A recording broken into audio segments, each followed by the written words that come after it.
Mga kabayan, habang ako ay gumagala dito sa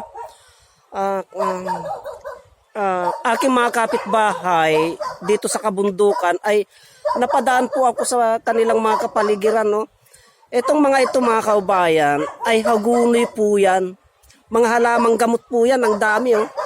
Halamang gamot po yan tungkol sa gastric acid, sa masakit ang tiyan, sa hilo, yung GERD. Yan po, hagunoy po, mga kaubayan, ang dami, oh. Ang kapal, oh.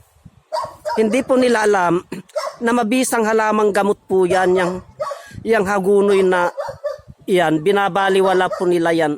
Hindi po nila pinapansin.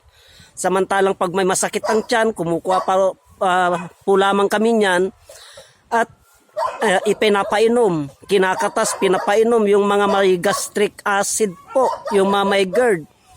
Yan po yung mga nahihilo. Pag nahihilo ka po, kukuha lamang po kami niyan, kilinalamukos namin, ipinapaamoy po. Yan po, mga halamang gamot po yan na hindi po alam ng ating mga kababayan. Yan po. Ang dami po, mga kababayan, hanggang doon yan. Oh. Tapos meron din po silang papayang lalaki. Ito po. Itong papayang lalaki na ito ay inantabayanan ko po na magbunga. Mamumunga po yan, mga kababayan. Yang papayang lalaki na.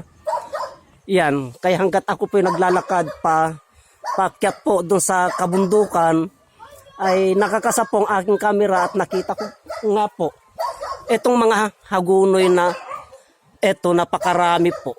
Ayan po. Hagunoy.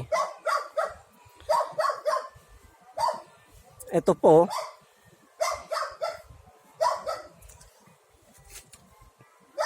Lingid.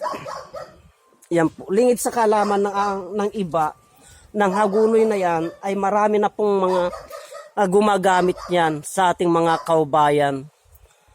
Yan po. Akyat po tayo, titingin po tayo dito sa kapaligiran ng mga halamang gamot, mga kaubayan.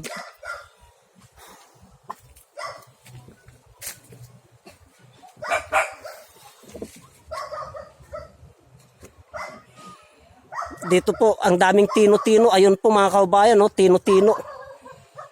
Napakaraming mga tino-tino. Mga halamang gamot, kaya lang masukal. Hindi po tayo makapasok doon.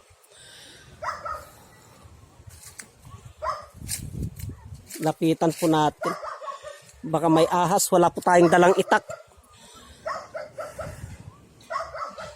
Kaya pansamantala kong papatayin muna ang camera na ito, mga kaubayan. Marami pong salamat.